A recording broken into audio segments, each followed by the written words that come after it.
But like all good stories, I'll start at the beginning. I'm a native New Mexican. I was born and raised here. I was actually born in Farmington, New Mexico, but my parents were non-conventional students. After the oil and gas industry bottomed out in the early 80s, my dad worked in the oil fields up there. They moved back to Albuquerque and went back to school. So I grew up in Albuquerque. I grew up primarily in the North Valley and the West Side. I actually spent part of my middle school years in the apartment complex that is off of 528 opposite Cibola High School. And then my mom moved to Corrales when I was in middle school, so that's part of how I ended up here in the West Side. But my parents were hardworking people, they were entrepreneurs, they were small business people, and I think like so many New Mexican families who are hustlers with big ideas, they really struggled to make ends meet. And so for me, part of what has been a motivation and a driving factor in my public service from the time I was a young person is growing up working in our family small businesses. My sister's dad owned a landscaping business, so I grew up digging trenches, operating heavy equipment, and installing sprinkler systems, including all over this city right here. And my mom owned a small sewing business and worked for various as a contractor for various different businesses. So I grew up working hard, working with my hands.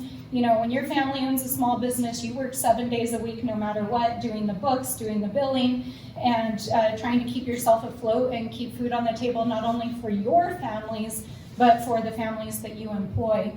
And for me, it is so important that we build an economy for New Mexico from the grassroots up, is that we know that when we invest in small family businesses and local businesses and businesses that are homegrown, that they are not only sustaining to our economy, but they help to support our communities. And that's really the perspective that I come from. So I have a very eclectic background, but all of it has revolved around this question of how do we build a more sustainable future for New Mexico, for our families and for our communities, especially around economic development and sustainability, around water, around land. How do we build an economy that works for everyone in our communities and that celebrates the many different cultures that are here in our state and lifts up all of those brilliant and creative ideas that our people have. And so I ran for office in the first time in the 2018 election, and I ran for office because as a native New Mexican, I believe deeply in our people, and I believe deeply that we have the brilliance, the creativity, the hustle to make change in our state and in our communities. And that if we can harness that collective creativity, that we can address and tackle all of those very challenging issues that we all know all too well are affecting our community, from public safety to poverty, to challenges in our public school system, to the overall well-being of our communities, including things like homelessness and housing issues and food insecurity, taking care of our elders and ensuring that our kids can stay here and find jobs that are meaningful. So at the end of the day, the reason I ran for office is because I'm just a regular old homegrown New Mexican that believes in our communities and wants to build a brighter future. And that's it. It's really that simple. So I grew up, like I said, here in the West Side. I was always one of those kids that was interested in science. I was a science kid from the time I was a kid. Grew up in the trades, as I mentioned. And so when I went away to college, I got a degree in earth sciences and came home, and my very first job, aside from digging trenches and installing sprinkler systems, was working as a science teacher at the Natural History Museum in Albuquerque. And it was through that job that I got to travel all over the state. It was a state STEM program. And that program was designed to go into especially rural and low-income schools around the state and get kids excited about careers in science. So I got to travel all over the state. I worked at Jemez Pueblo, Cochiti. I worked up north in Las Vegas, Ojo Caliente. I worked down south in Anthony and Las Cruces. And what I saw as I traveled the state and worked at middle schools and high schools across the state is the resilience and the beauty and the diversity of our state, but also through the eyes of our kids, how much our communities struggle, and how there is a collective, I think, sense in our state that there is limited opportunity, even though we live in this abundant, beautiful place. And so I ended up going back to graduate school. That job really is what got me interested in going back to graduate school and getting a sociology degree focused on economic development. And I came home to look at how water rights and our community's connection to the land and economic development are all intertwined, and to really ask the question, how in a place like New Mexico, where we have both abundance and scarcity, where our communities are at once rich in culture and language and beauty, but also struggling economically, how do we build a more thriving economic opportunity for our state and our people? And in the midst of all of that, in 2010, I was working on my PhD, and I had the incredible opportunity to go intern at the White House. And so I packed up 2 suitcases in the summer of 2010 to go to Washington, thinking that I would be there for 6 months, and ended up staying there for 7 years. So a lot of people who don't know me before I entered politics are like, oh, she just showed up out of nowhere. And actually, I kind of disappeared to Washington for several years because I really just went there thinking I would be there for a short time. So during my time in Washington, I worked in the White House Budget Office, which is called OMB. And the job of the OMB is to really do business oversight of the government, to make sure that we're properly funding our federal government, that the agencies are carrying out the priorities of the administration, and that you actually set out to accomplish the goals that you are trying to accomplish through your policy work. It's a really amazing place to cut my teeth in both the business practices of governance, as well as how do you translate big ideas about policy into action on the ground. So I worked at OMB for almost 4 years. I worked on tribal affairs. I worked with hundreds of tribes all over the United States on every aspect of every issue you could imagine, from education to public safety to energy development and economic development. I also worked on earth sciences, since that was my background, and especially I had had a heavy focus in water issues, and so I worked a lot on water and climate issues. And in 2015, I had a job opportunity to go work in the United States Senate. And so I went and spent a couple of years as a staffer in the Energy Committee in the US Senate. And in 2016, there was a big election, as you all know. I decided that it was time to come home. I really wanted to come home to New Mexico and start my own business. And so I came home and I started my own consulting practice, working as a water resources professional, doing environmental planning. I had done some consulting work with the national labs, especially interdisciplinary science modeling on drought and things like that. And immediately, right after I got back, I got recruited to run for the state house, for the state legislature. And so I served in the state legislature from 2018 until last year, when I was elected to this seat. Now, when I was elected, when I moved back to Albuquerque, I moved over to the foothills on the east side of Albuquerque. And I represented a district that still to this day is a very politically diverse and culturally diverse district. It's part of a lot of international communities are there. There's people of all political persuasions there. But my philosophy of governance and politics is that what all people crave, what all people are looking for in their politics is respect, especially as New Mexicans. We want to know that the people who are working for us, who are there on the front lines fighting for us, who are trying to help our communities, are going to respect us, they're going to listen to us, and they're going to go and do their jobs and do it well. And so in that particular race, when I first ran for the state legislature, we knocked and made tens of thousands of calls, and I won that race, and I represented that community, and we worked on all manner of issues. And during my time in the legislature, we worked on water issues. I helped to write the Grid Modernization Act. Some of our P&M associates are here who I worked very closely with. And all of the legislation that I worked on in the legislature was bipartisan and heavily focused on how do we solve these big challenges that our state has. So when this seat opened up to represent our state in Congress, I was asked by a number of people if I would consider running for this seat, and I did, and I won. And so I've been sitting here as the Congresswoman since last June of last year. And a few things that, before I talk about our specific work in the legislature, in Congress and our focus, I want to just start by saying that I was elected to take the seat that was left vacant by Deb Haaland. And she was appointed by our current president to be the very first Indigenous cabinet secretary our nation has ever had.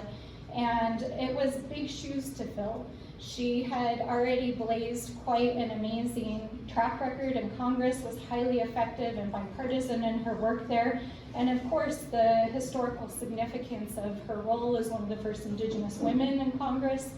And so I stepped into this seat very humbly to both continue the work that she had been doing, as well as to continue that work that was of importance to me in representing our communities.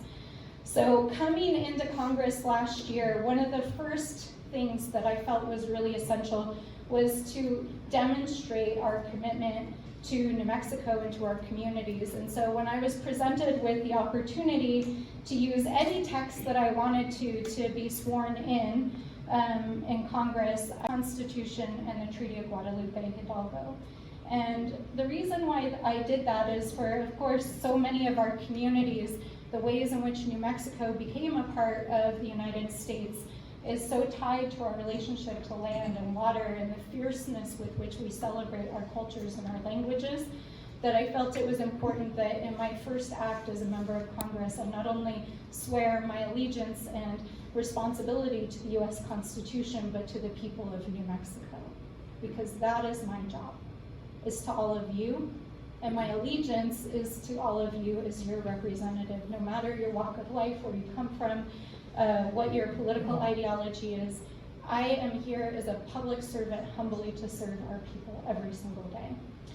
So I also, my other first act of Congress, the appropriations process had already started because I took office mid-year. And on the very first day that I arrived in our US Capitol, we got a phone call from the Appropriations Committee saying, if you want to get some earmarks, that's what they used to call them, some community funded projects, and the deadline was 2 months ago, but we're going to let you submit some projects. And we were able, on my first day in Congress, to secure over $10 million for our communities, for everything from crime and trauma recovery in the city of Albuquerque, to a new fire department for Moriarty, which desperately needed to upgrade their fire programs, to parks and other infrastructure that our city really needed. And my commitment was to ensure that we were really doing the work to represent our communities. So when I came back in August, we did a listening tour all across our district.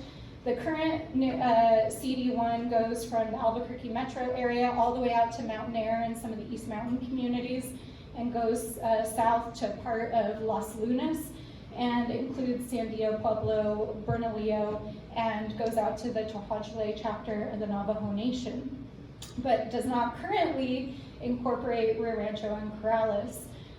But it was really, really essential to us that we get on the ground, that we listen to the community and find out what were the issues that people wanted us to tackle. And I have to say, I was not surprised because I had already been working in the legislature, but what did surprise me is that everywhere we went, whether it was Tohojale or Mountain Air, whether it was Sandia, Pueblo, or Bernalillo, North Valley, East Side, West Side, our communities all want the same things. They want their children to be safe. They want public safety. They want us to tackle the crime epidemic. They want us to make sure that our communities can be thriving communities where there's economic opportunity for our kids and we're building something to leave for the future, that our businesses can grow and that we can have homegrown businesses that can not only build wealth for our community, but leave that legacy of a more prosperous economic opportunity. They want our politicians and leaders to tackle these social challenges that we're facing around homelessness and around, like I said, food security and all of these things that contribute to our well-being, mental health issues, drug addiction, and all of the issues that are impacting our communities. And people in our state, of course, care very deeply about water and land. And so as somebody who's worked on those issues for many, many years, that's also been a primary focus for me. So after doing our listening tour, which has been ongoing, we've met hundreds and hundreds of meetings with community leaders and tribal leaders and just members of the public, and spent so much time across our district. We took all of that and incorporated that into our policy work and also the constituent services work, which oftentimes you don't hear Congress people talk about. And so over the last year, and as some small change, I've co-sponsored almost 400 bills in Congress that reflect every possible issue that we heard as we were traveling across our district. I've introduced a dozen pieces of legislation in which I was a primary co-sponsor, including a bill that was signed by the president last week to help spur innovation and will directly help the Intel Corporation grow their plant and help to do technology transfer and STEM development with our tribal and community colleges. I introduced and we passed 2 weeks ago 3 pieces of legislation to address drought issues in our state and put us on a path to more sustainable water management. We got those community funded projects passed and now have another 15 in the hopper that are addressing all kinds of issues, from crime to homelessness to food insecurity issues. And of course, this Congress, we've passed some of the most important investments in our communities and generations. We passed the American Recovery Plan, which helped to keep our families afloat during the height of the pandemic. We passed the bipartisan infrastructure law in November, which makes $1.2 trillion of investments in infrastructure, and those dollars will start hitting our communities this year. Things like broadband, water systems, roads, all the fundamental infrastructure that we need for our communities to thrive. We've passed this last week on Friday, the Inflation Reduction Act, which is the largest single investment in clean energy ever in our country's history. It will also expand access to healthcare for low-income people. Right now, we have an extension of Medicaid and Medicare that will get extended through this bill, which means thousands of New Mexicans will still have their healthcare.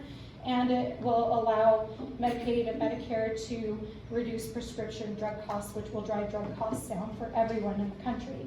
So it's been a huge year in Congress. You often don't hear about the big wins because of the political rhetoric that's in the news, but at the end of the day, I'm not here to be a politician. I'm here to serve our community, and I want you guys to know that we're working hard for you in Washington, and there are people like me that genuinely care about our people and our communities. So in addition to all of the big legislative pieces, my office hired the very first grants manager that has ever been had in the 1st Congressional District, because one of the things that I know is that as businesses, as communities, as nonprofit organizations, one of New Mexico's biggest challenges is there's a lot of money out there, but we oftentimes don't compete for it. And as somebody who worked in the nonprofit and the public sector, I know that if we're going to be able to help our communities access those dollars, they really need that technical assistance. And so we have a full-time grants manager who's there as a resource to help any of you if you're interested in exploring that. And then we have, I believe, and I'm not just bragging, although I am bragging a little bit, what I believe to be the best constituent services program in the state. My office has helped to resolve hundreds and hundreds of cases involving everything from helping people get their Social Security benefits to people who have, major challenges that they're having with federal agencies. We've helped evacuate families out of the Ukraine and reunited families that were in war-torn areas. It's really extraordinary, the work that our constituent services team does. And I'm not going to take credit for it because our director has actually worked for 3 congresswomen, so he really knows what he's doing. But we're fortunate that he's leading our team, and we allocate a huge amount of our local resources to that kind of direct service. And in addition to that, my office spends every week going to the community, providing veterans support outreach in all of our rural communities and helping people with their VA benefits. We go to senior centers and community centers and offer services inside the community. And whenever we are asked to show up, whether it's in a leadership or a convening role or just to listen, we show up.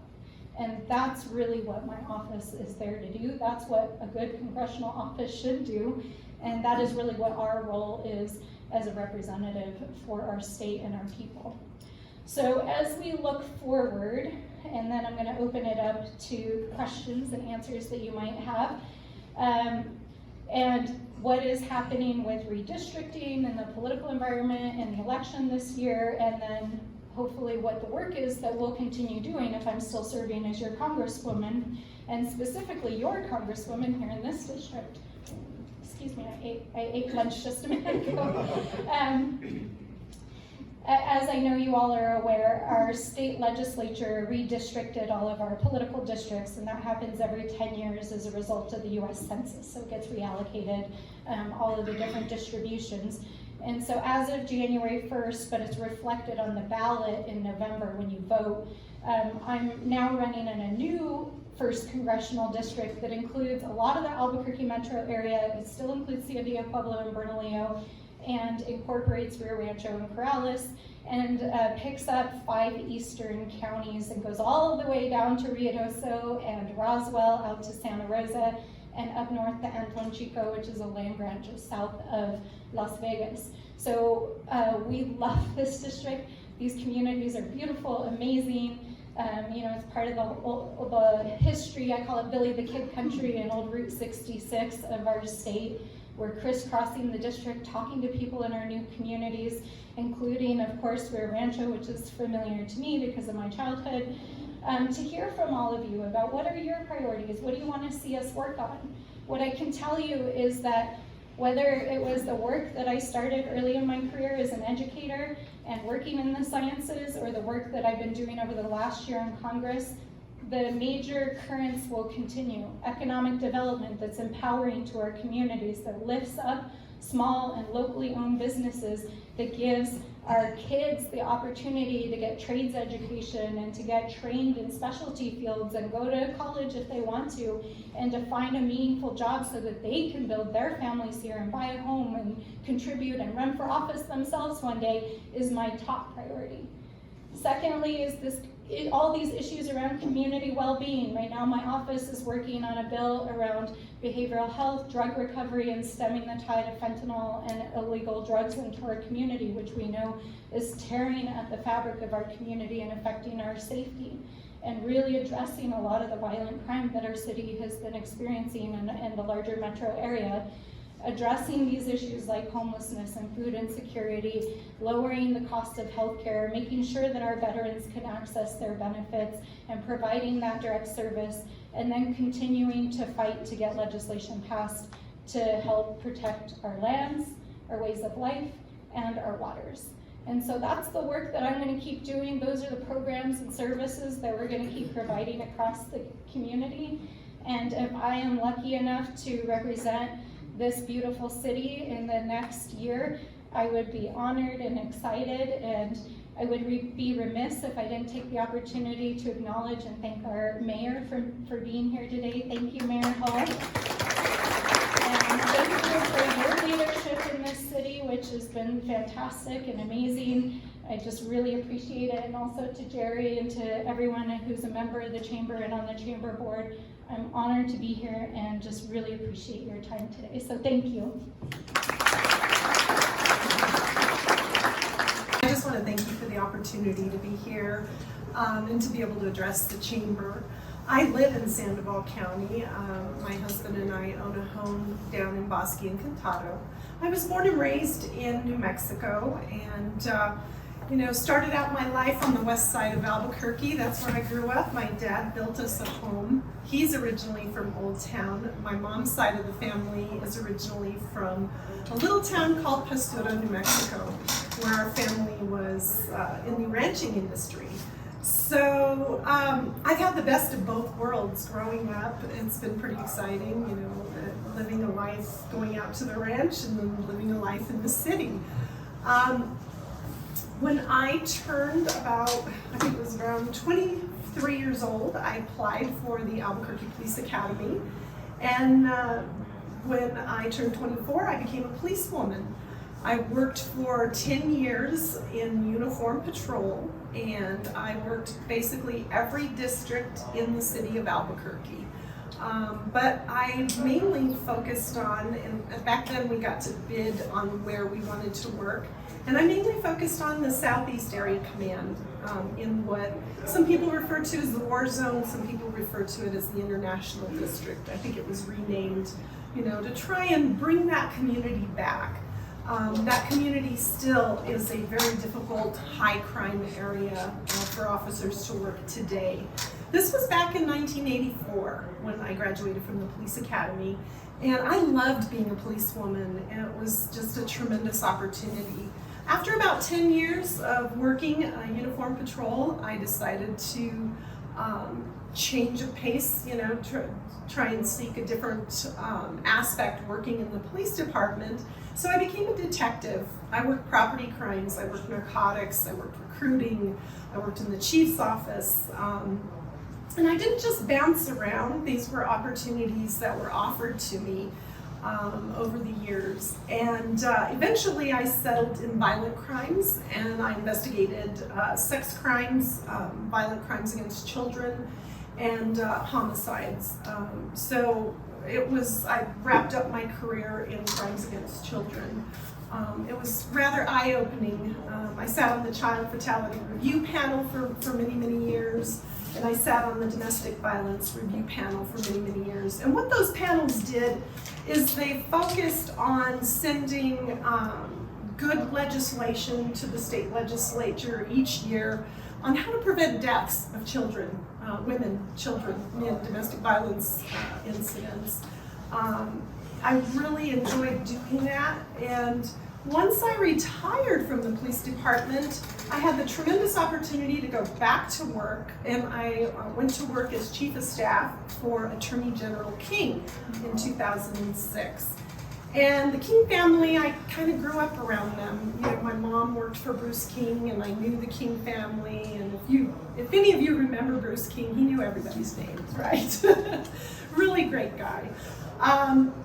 So I became his chief of staff in 2006, and for 8 years I worked 8 legislative sessions. Worked mainly on the tasks that he wanted me to work on. I started an anti-methamphetamine initiative.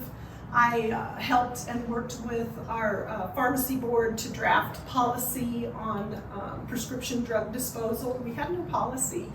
And if you remember, there were a lot of people dying from suicide, opioid deaths, young people getting into grandparents' cabinets, getting into opioids, things like that. So finally, we had a policy for actually disposing of these prescription drugs.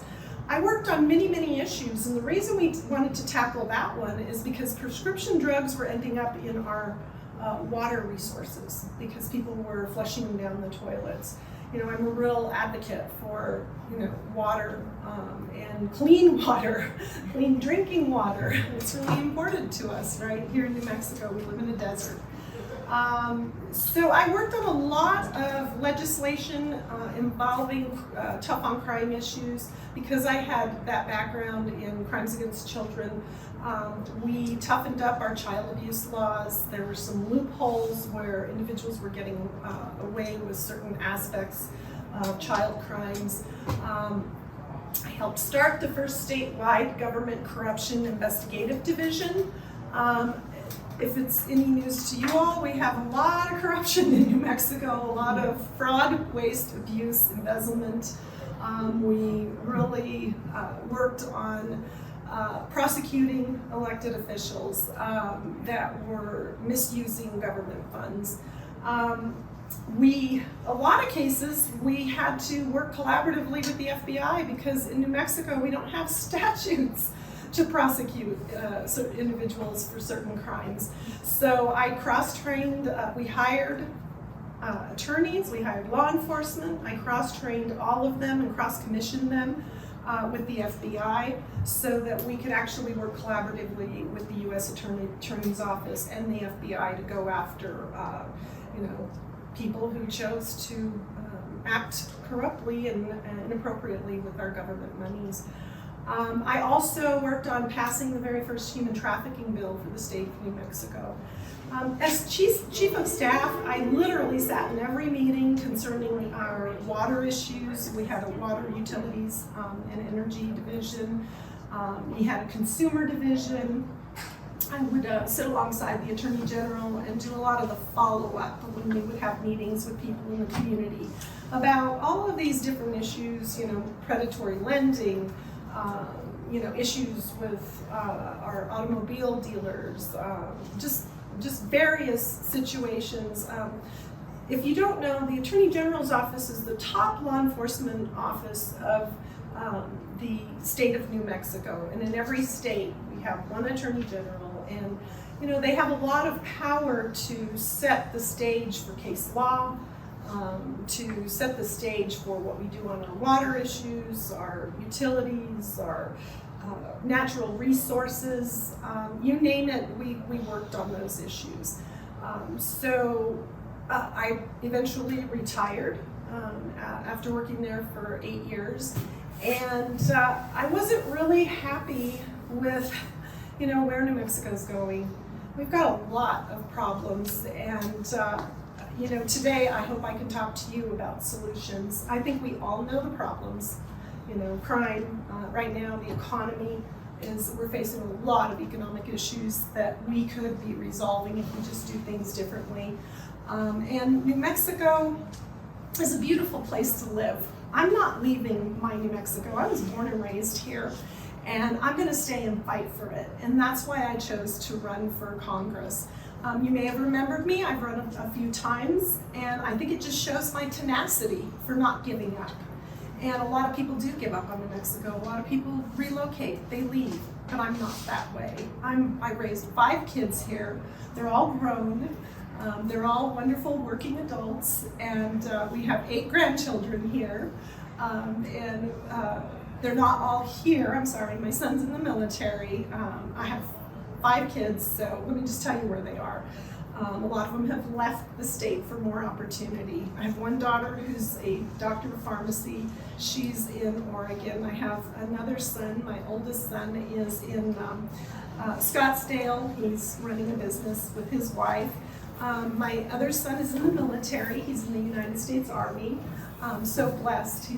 Don't tell the kids, he's my favorite.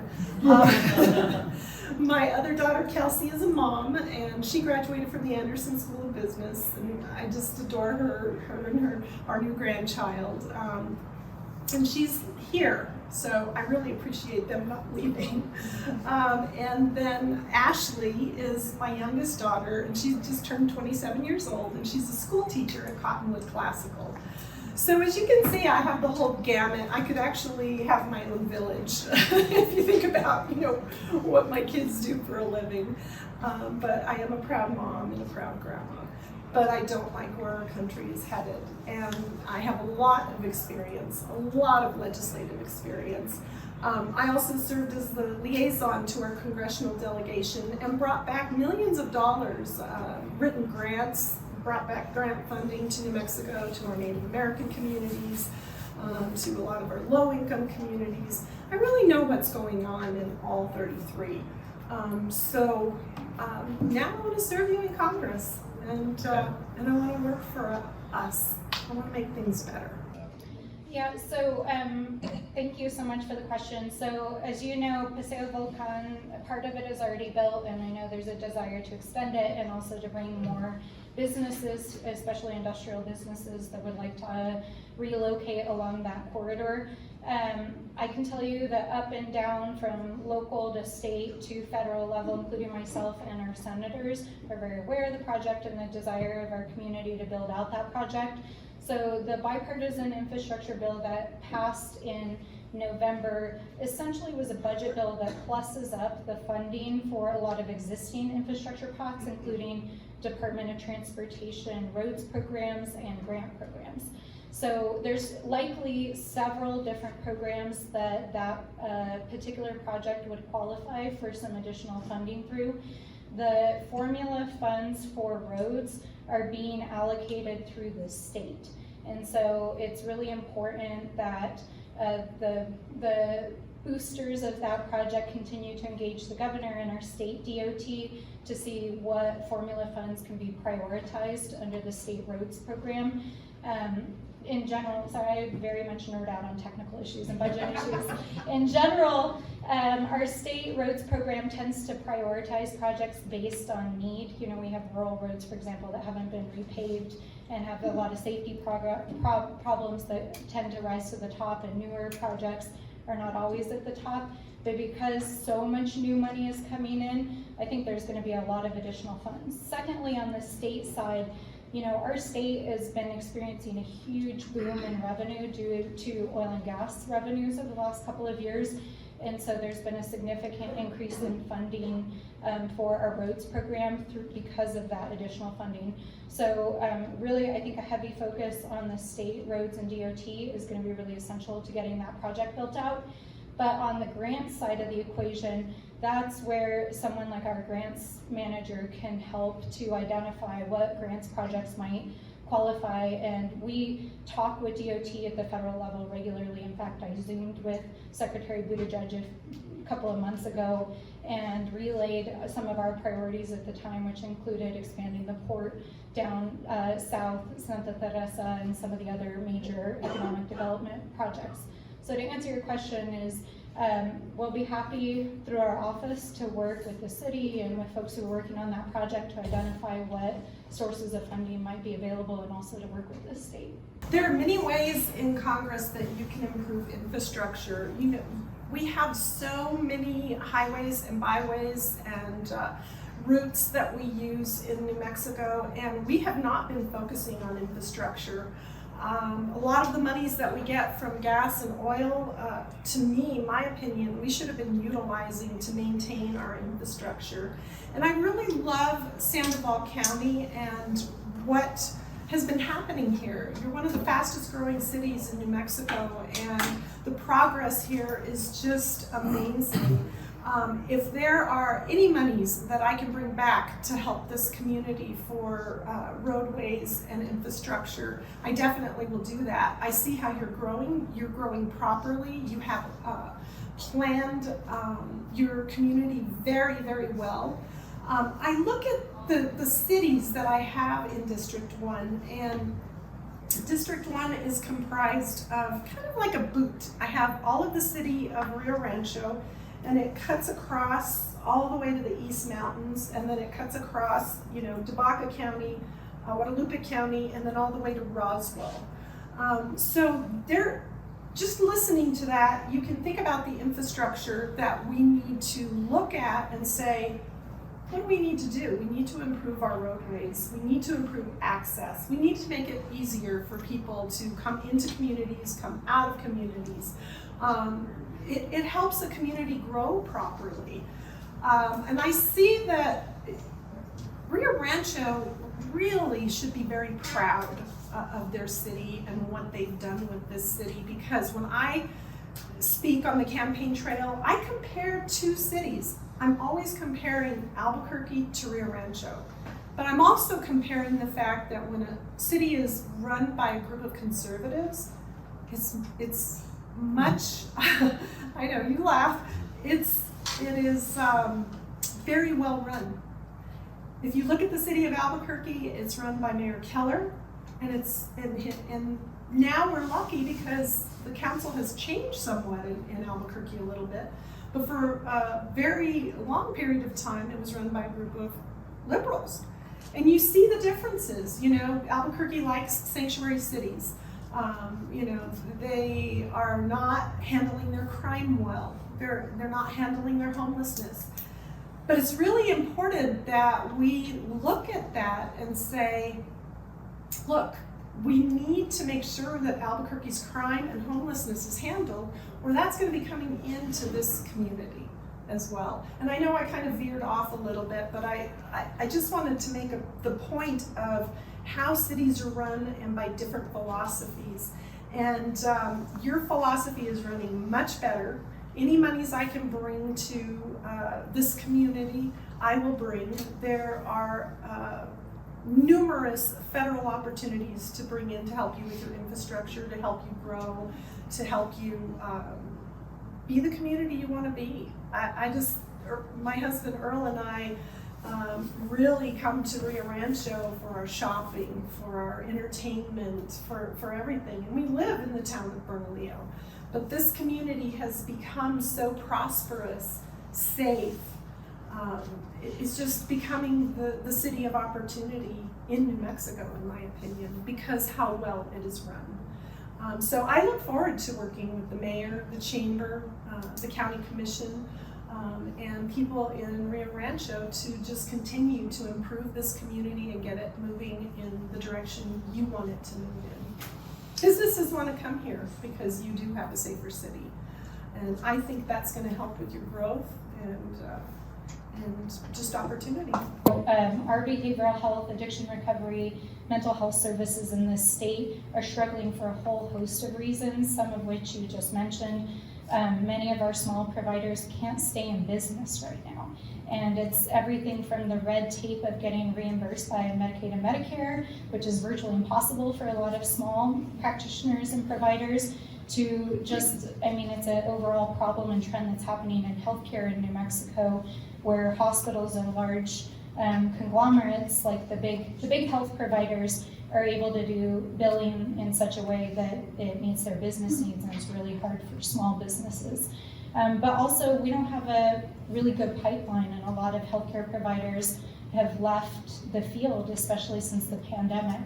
And so part of what our office is doing right now, when I said we're working on legislation, I'm very much of the mindset that the best policies are policies that come from the community and are designed around the actual needs of the community. So for the last 6 months, our office has been doing listening sessions and fact gathering, talking to all kinds of different practitioners, law enforcement, hospitals and clinics, small providers, and asking, how do we fix the system? What are the things that need to happen? And so what I can share with you is some of the ideas that have raised up and that we're looking at from a legislative standpoint. But I think most importantly, I would love to ask you personally and other providers to help inform us about what you need, and that's what we will work and focus on. So, when you think about it as a sort of continuum, the lack of providers, for example, in the state, there are immediate short-term things we can do to make it easier for practitioners in the state, providing technical assistance and support systems and cutting red tape around reimbursement so that people can access those federal reimbursements more easily. Over the long term, we really do need to build that pipeline of future behavioral health and mental health providers in this state. So that includes providing, tuition reimbursement for people who want to go study in this area, and also providing tuition reimbursement for people who are already practicing in this area. We can attract more people from out of state by creating incentives for people to come practice here, and also investing in the infrastructure itself. If we're going to spend trillions of dollars in this country to help build out infrastructure, in my mind, building roads and airport runways is just as important as building physical spaces to treat people who have healthcare and behavioral health needs. And so helping to subsidize and provide spaces to provide those services in addition to addressing the business side of things. So those are some of the things that we're looking at. The budget that we passed, the federal budget, makes a huge increase in funding for SAMHSA and our HHS programs that provide grants for mental and behavioral health, but it's really not enough. And that gap between small providers and accessing grant funds is again why we have our grants person. So some of the immediate things is helping small practitioners identify ways in which they can access more funds, cut through the red tape around getting reimbursement, and some of those kinds of things. I know it's a complicated answer, but it's such a complicated situation. But let me just say thank you for serving in that area. Our community desperately needs it. Yes, mental health issues are not being addressed here in New Mexico, in my opinion. So any independent practitioners that are serving our community need to be assisted in any way, shape, or form. There are a lot, once again, at the federal level, there are numerous grants, there's numerous funding that we can bring back to this community to come alongside and help the mental health practitioners and grow them. You know, I think the independence of mental health practitioners is better for this community when concerning healthcare, because I believe in independence in the healthcare and competition and portability. Our healthcare system is broken right now. Have you tried getting a doctor's appointment? Has it improved? I mean, it's not only months down the road, it's a half a year down the road to get an appointment for any kind of healthcare issue you have.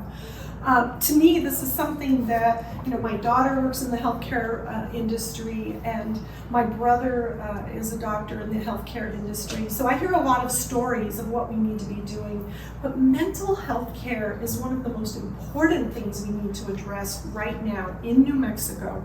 And let me tell you why. We are last place for child well-being. We're in last place for child mortality. I read recently a child mortality study, and I used to get these all the time working in crimes against children and child abuse.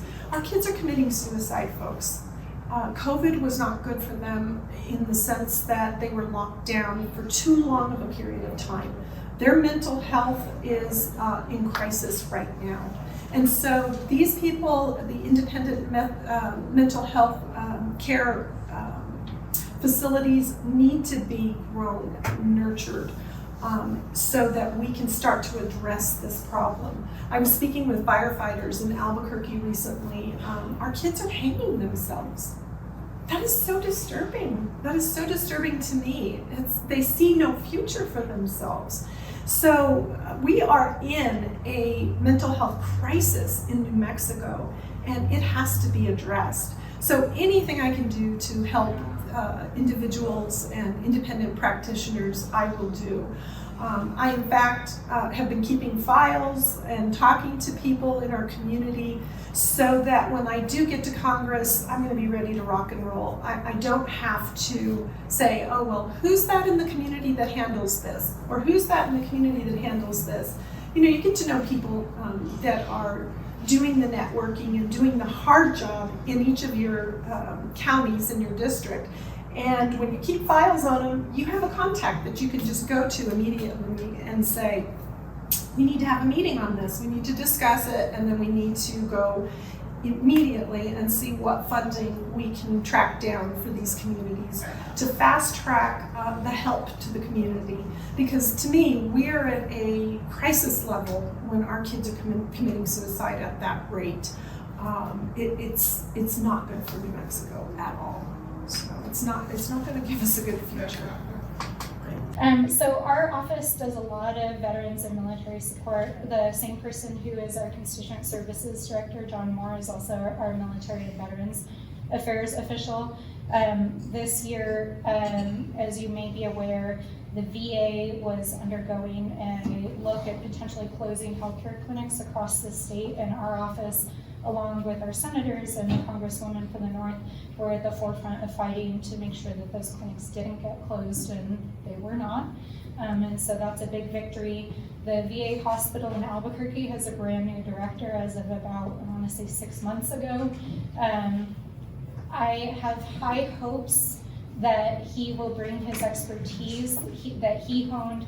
He came from Los Angeles, where he helped to create a whole integrated care system around housing, PTSD, and mental health services, as well as the healthcare side of the equation. Our VA is in a lot of trouble. It's really struggled to provide services and support, especially to those who are not immediately in the city. And then on the active duty side, New Mexico, we have such a strong heritage and culture of service. My own partner is an ex-Marine and a veteran. We have the highest number of enlisted population in the entire United States by state, and it's because we have such a proud history of service in our state. And in our current district, we've got Kirtland Air Force Base and the National Labs.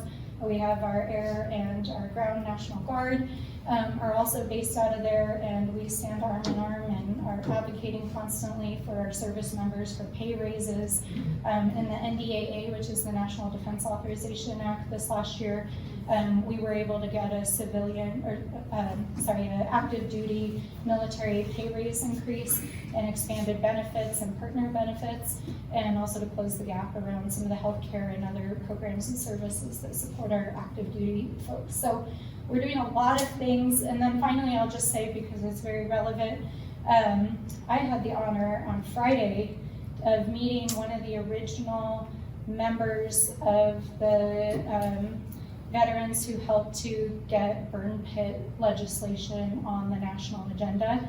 That family is from Albuquerque. They're from the South Valley. They were in DC because the president signed the PACT Act, which is the first piece of comprehensive legislation that will help individuals who were active duty and exposed to toxins, especially through burn pits, get medical care.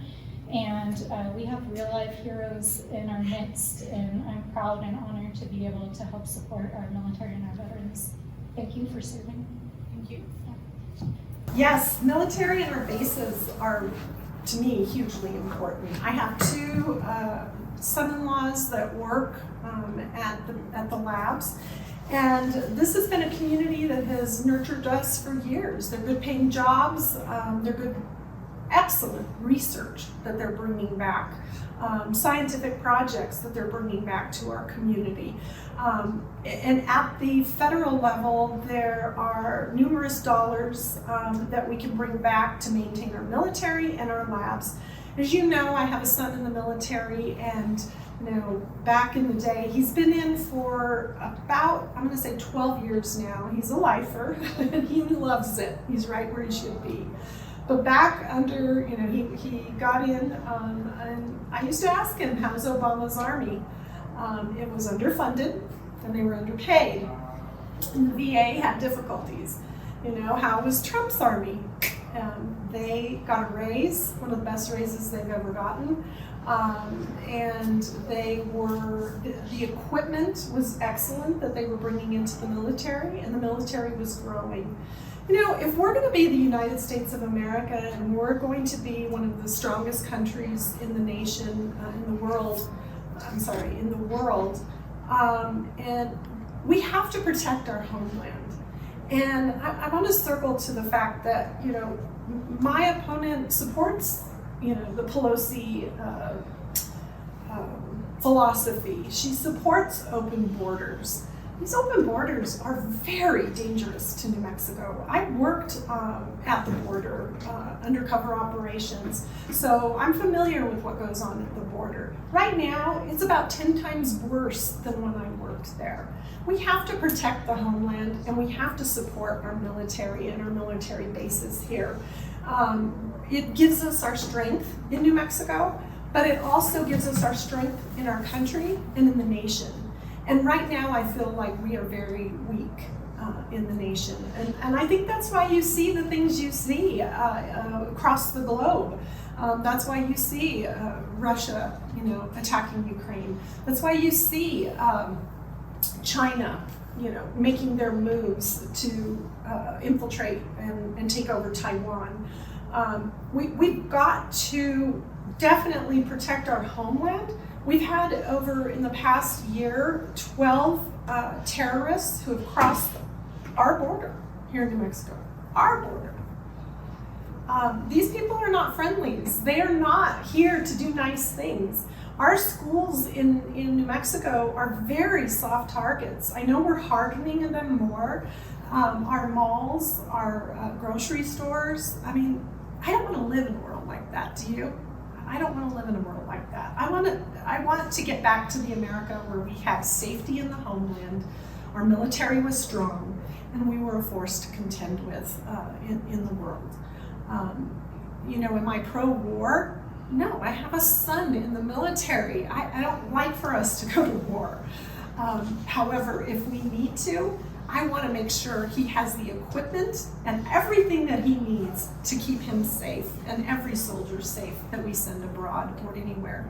And I really think that, I just want to add this at the end, the way we pulled out of Afghanistan, leaving billions of dollars of weapons that will hurt our young men and women, our young soldiers in the future, was just egregious and wrong. And it shows the weakness of this administration, and it shows that we need a change. We need to elect new Congress people this year. We need to take back the House and start putting a stop. I apologize. We need to take back the House and make sure that these kind of things don't happen in the future. It's just totally egregious that we left those weapons there. And as your next Congresswoman, I really want to do something about that. Because these young men and women that go and fight for our country and just to set them up for failure is just one of the most egregious things I've ever seen in history. My dad, I was raised by a World War II Marine, so I'm very pro-military. I grew up almost like a little Marine. Any military folks in here? No, you have kids in the military? Anybody? No, it is exciting to have. So, you know, we're in the midst, obviously, of recovering from this 2-year pandemic. And there are so many factors that are affecting our small businesses, from the labor shortages that literally every business is experiencing right now because people don't want to come back to work or have shifted to other career tracks, to supply chain shortages that are driving up the cost of basic goods, whether it's food or lumber. The back rent that so many small businesses ended up with terrible debt after the pandemic and not being able to be in their locations and active and open. It's a really, really hard time for small businesses. We've been working at the federal level through a number of the pieces of legislation that we've passed to help provide more grant money, and I'm not a huge fan of loans because I think it just deepens the debt problem for so many of our small businesses. I'd like to see more grant programs. We've been fighting in Congress for the last 4 months to get a small restaurant revitalization bill passed, especially to help with our restaurants, which saw some of the biggest losses, that would provide a direct cash infusion for a lot of our small restaurants that just, they like made it to the pandemic, but now they're coming to the cliff of having to repay loans and debts and things like that. So we're still fighting for that. So the answer to your question is, at the federal level, some of the things that we can do is to help bolster small businesses by providing those additional resources. But at the end of the day, there's like these bigger structural things about how do we rebuild the workforce and attract people back to all these different industries. You know, we just passed this bipartisan infrastructure bill, and shoot, we can't even find construction workers right now. So it's all a great idea, but how are we gonna build all those roads if we can't recruit the highway workers who are gonna build them? And so working with our small businesses and our industries to help support trades education and getting people trained to go into trades. And then of course, and I think kind of going to what I was just saying, you know, I want to hear from small businesses about what you need and how we can help support you and what you think that we should be fighting for at the federal level and working with the state on. So the first thing we need to do, I don't know if y'all know Jason Harper. I've known Jason for many, many years. He's a House rep at the state level. And Jason has drafted a business-friendly model for, you know, taxing our businesses here, and we really need to change how we do things in New Mexico, and we have not changed our tax code in New Mexico and updated it to make it more business-friendly. I'm a business owner as well, and it is so difficult to do business in New Mexico. It's just horrible. We need to get rid of the gross receipts tax.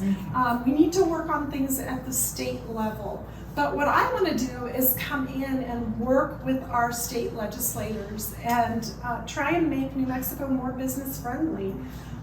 There are so many things, so many changes we can make.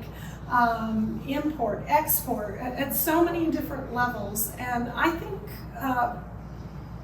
for some reason, you know, we look at the powers that be that are in office right now, and some people think they're doing a good job. I think they're doing a horrible job, folks.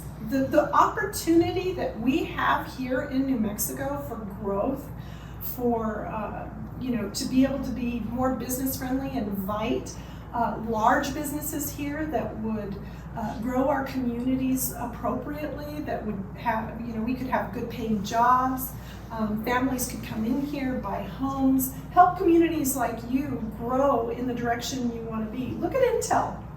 When Intel came into Rio Rancho, that was the catalyst for growth here. It was good paying jobs. I mean, it's not rocket science when it comes to growing businesses, growing communities, and growing them properly. We are not business friendly here in New Mexico at all. I own Airbnbs. I have to report monthly everything, my occupancy rate, how much money I made. I'm surprised they don't even ask me who my tenants were. That's how just invasive they are for a business owner like me. It's really discouraged me.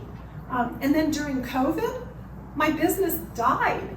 And then with the homeless population, my businesses have died even more. And then with the crime, nobody wants to come to Albuquerque, and that's where my Airbnbs are. So I have been very affected as well as a lot of our restaurant owners, but they've left. They're not going to reopen. We lost over 1,000 restaurant owners in the Albuquerque area. I don't have the number for you all. Do you, Jerry, that you can share with me how many businesses you lost here in Sandoval? Do you have a number? Not the exact number, but it's actually very minimal in Rio Rancho. Yeah, well, you guys are much more business friendly. I know that for a fact. But the businesses that we lost in Albuquerque, a lot of them were longtime family business owners, right? I mean, to me, that's heartbreaking. But it's not only our unfriendly tactics that are killing businesses, it's crime. I mean, we just lost a business owner, Rosario.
In terms of education, I know we're out of time here, and education is such a big issue.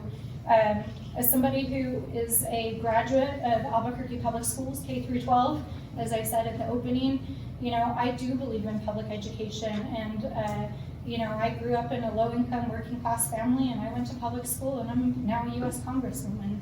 And I think that our public schools are really struggling to provide a high-quality education, even though our teachers pour their hearts into it every day. And our state has been sued over this issue, if you're familiar with the Ozzie Martinez case, and they've identified a lot of reasons why the state's education system is failing. We're having trouble recruiting and retaining teachers, and so that's something the state is really working heavily on. We don't invest enough in STEM programs and specialty programs and trades programs. It's something that our office is directly working on. We're working on a STEM education bill to identify other ways to help support STEM and trades programs.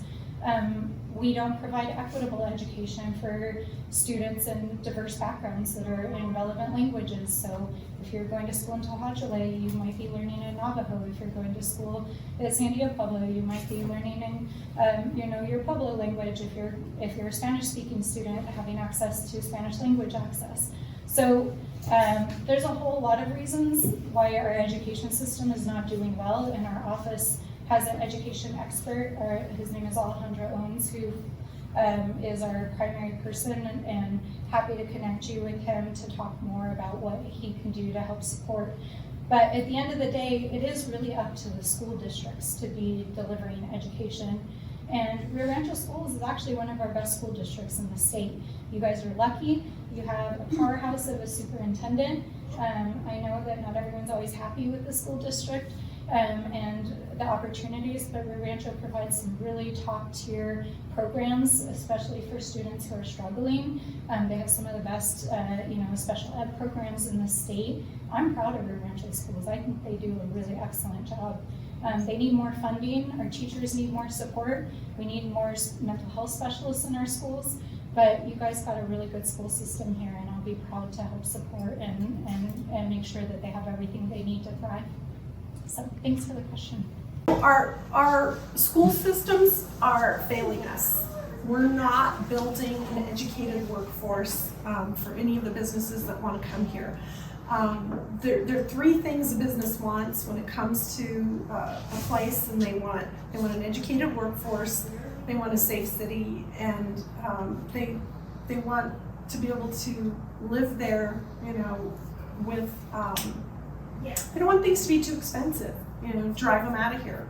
And New Mexico does have, housing that is at an affordable rate, but we have high crime and we don't have an educated workforce. And to me, education is number one, probably closest to crime, fixing the crime problem, but it really is number one. If we don't have, if we're not giving our kids an opportunity, they can't read, they can't write when they graduate from school, where are they going to go?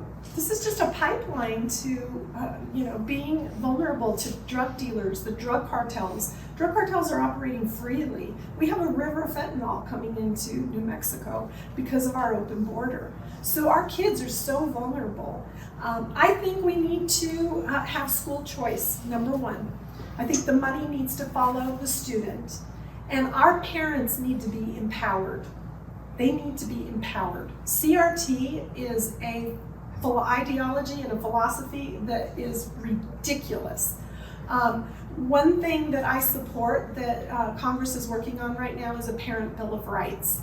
And it does involve school choice and money following the student. We need to completely revamp our education system here in New Mexico because our kids, they're attending failing schools. How do you think they feel when they're graduating? What opportunity? They're committing suicide, folks. I mean, I told you the stats earlier, at alarming rates. They don't think they have opportunity. So we have to support, get back to the basics, reading, writing, arithmetic. And back when I went to school, we had different classes that would funnel us to the trades, different trades. We had mechanics, we had, now it's more high tech. But why can't we still be doing that? C&M has a pipeline from high school to college, and I know a lot of young people are taking advantage of it in their high school years.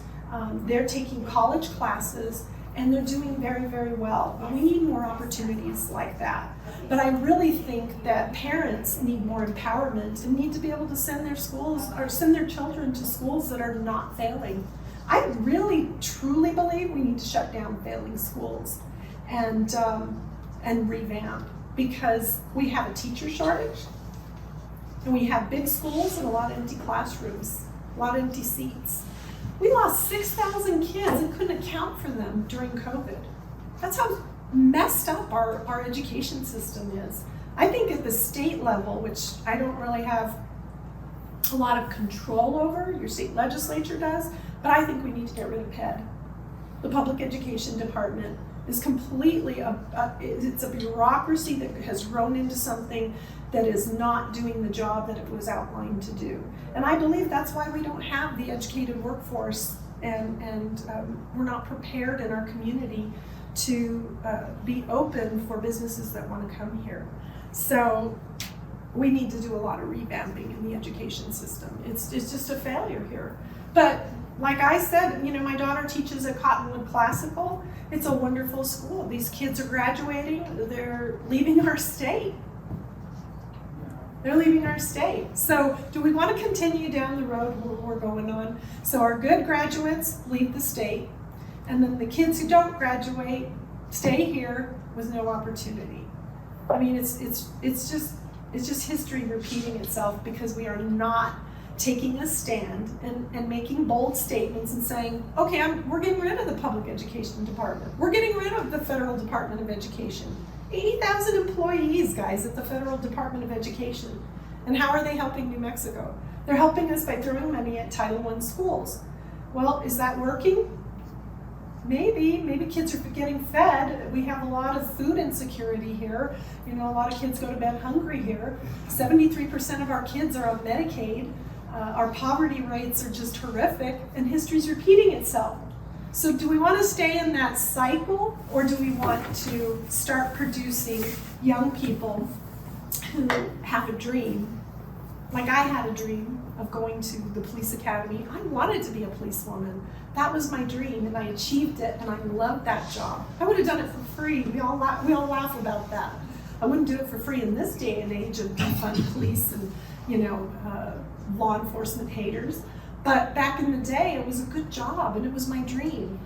Every one of our children that are in school have a dream, a passion. That's what I do when I talk to young people, and I go out into communities and talk to young people. I'm like, what do you want to be when you grow up? What do you want to be when you graduate from school? They have a dream, guys, and we're killing their dreams with our failed education system. So if we don't take drastic action and start talking differently and just, you know, telling people, yeah, I know it's kind of probably an extreme idea. Let's get rid of the, you know, Public Education Department, but it's not working.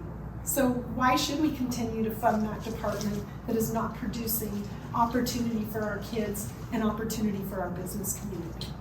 Why should we continue to fund that?